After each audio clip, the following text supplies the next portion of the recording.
Resmi nikahi Sarah di usia 44 tahun, Rizal Gibran bahas rencana bulan madu kedua negara.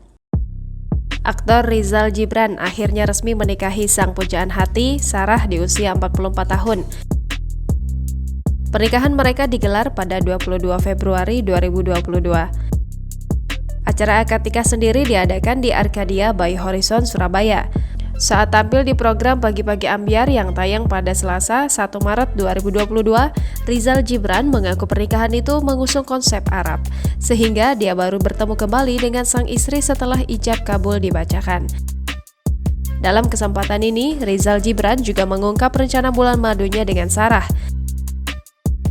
Dia bilang awalnya ingin pergi ke Arab Saudi untuk umroh, tapi niatan itu dibatalkan, mereka mengganti destinasi bulan madu ke Turki. Selain Turki, mereka juga berniat bulan madu ke Selandia Baru. Soal ini, Rizal Gibran punya alasannya sendiri. Terlepas dari itu, momen resepsi Rizal Gibran sendiri akan digelar pada 2 Maret 2022. Acara itu bakal disiarkan secara live.